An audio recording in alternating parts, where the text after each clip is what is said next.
Si Senator Loren Legarda nagtatanong bakit daw siya sinama, ikakampi natin yung anak niya na si Lian na mag-expose ng katiwalayan sa bansa natin. Bakit niyo sinama si Senator Loren Legarda?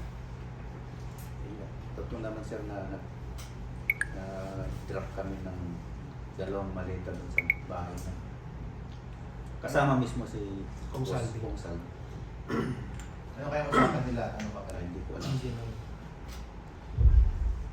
Mas lalong tumatatag ang kredibilidad ninyo, hindi ba? Kasi kung iniimbento nyo yan, hindi nyo isasama yung kung apektado ang kakampi natin. Hindi Yes ba? po. Actually sir, hindi man namin alam kung sino kakampi, yung katotohanan na talaga yung namin, yung nakikita. Yun ang kakampi natin, boss. Katotohanan. Okay, sir, question po. Aside po kay may idea ho ba tayo kung sino talaga yung pinakapunod dulo na lahat?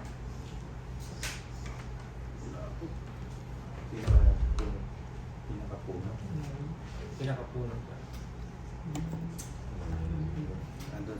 Nasa affidavit pa naman po. So ngayon, ang sinasabi ninyo, katotohanan lang lahat ang sinasabi ninyo.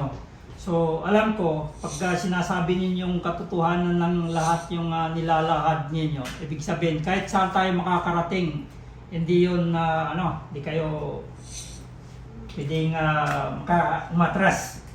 Yes, yes, Yes. Kasi nandiyan na, kasama na din yung pamilya ninyo dyan. yes po. Sa usaping politika po, hands off na po kami dyan kasi sa totoo lang, minsahero lang po kami ni Bustaldi ko. Wala po kaming ibang trabaho, kundi gampanan lang yung tasking namin araw-araw. Sa politikang usapin po, hindi na po namin pinahimasukan yan. Baka matumbok na niya kung sino talaga yun. Baka... Kasi pinagtugma-tugma ko lang sir, kasi sabi nyo nga, may mga Matutumbok na senador na yung- tumanggap, di ba? Tutumbok niya yung Matutumbok niya yung fictice na ulo. sinasabi. Kaya tinanggal. Kasi nga, mayroong mga senador na Tumanggap. Pwede na po yung kuwan yung 90 plus na kuwan, sinabi ni Tapogli. Pero kay boss, nasa 30 plus. Sa isang araw. Kaya 30 plus yun kasi hati-hati. Security, yung sinasabi na maghahatid ng basura. Tsaka may iba pang transaction na paisa-isa lang yung dinadala sa mga ibang congressman. Sir, ano po? Sir, kung reaction nyo na kakasuhan daw po ni Trillanes yung 18 Marines na naglabas po ng issue ng mali-maleta. Kahit sino po sa inyo susunod po.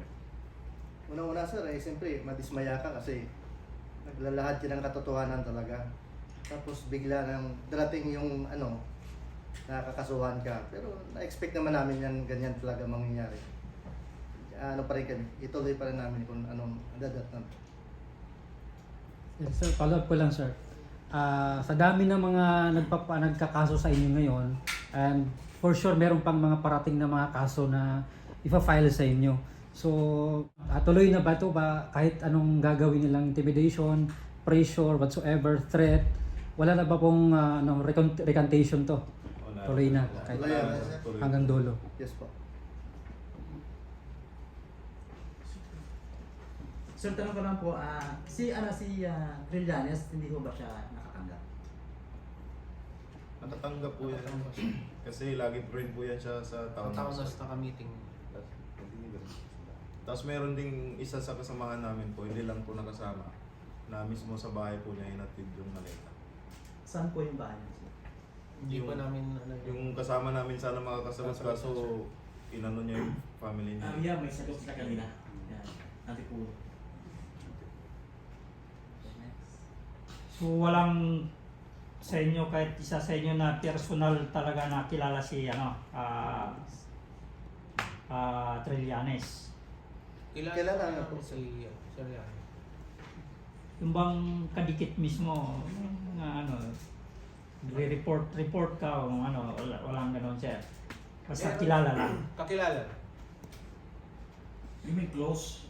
Oh, yun. Ang ibig ko sabihin. Kay Laila de Lima daw, hindi daw siya congressman noon, tsaka nakakulong daw siya noon nung panahon na sinasabi ninyo na tumanggap siya ng pera. Paano namin siya nakita, sir, sa Taunas kung nakakulong pa siya? Pagkalabas ata niya yun, sir. Pagka nakalabas na siya. Then, yung ongoing ata yung hearing sa Quadcom ata yun, sir, na nandun nga si Kwan eh. APRRD nun, di ba? APRRD, si Dilima. Trillanes. Tapos may father ata yun na, tapos si Trillanes. Congressman ba si Leila, no? Hindi pa po ata eh. So witness siya. Parang gano'n na. So pwedeng yung pera ay bayad bilang witness. Siguro, sir. Kasi before nun, tsaka after, nakita na namin siya sa Kwan eh. Townhouse. May affidavit kayo doon sir sa Quadcom na yun na nandoon si PRRD. Sa affidavit wala po. Wala po, pero yun yung naalala namin. So kaya niyong i-prove, sir, na tumanggap talaga si Dilima? Oo, sir, kasi nakita namin. Nakita namin yun. Okay.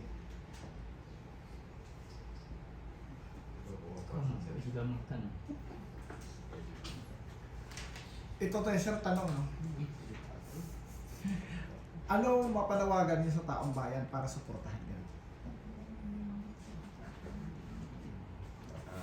Kwan lang, sir. Papasalamat lang kami sa mga naniniwala po at sumusuporta. Yan lang. Sige po, mag-ano kayo, ibuhos niyo yung ano para makarating sa ating mga kababayan yung hinaing ninyo na matapos na ito, matulukan na ito. Dahil sabi sa kabila, tanging taong bayan na lang yung inaasahan nila. So sige po, ipanawagan po ninyo. Nanawagan po kami sa taong bayan na suportahan kami na yung sinasabi namin is totoo at saka katotohanan lamang. Yun po, sana suportahan niyo po lagi kami. Isa-isa para... Kayo po, sir. Isa-isa po ba? Sana sa ending na yan, guys. Na ganyan tanong. Sir, tanong ko lang po, kasi panood ko yung, yung interview ni Jessica Soho sa inyo. Totoo ba na may senador na nakatanggap din ng pera? Yes, affidavit po. Yes po.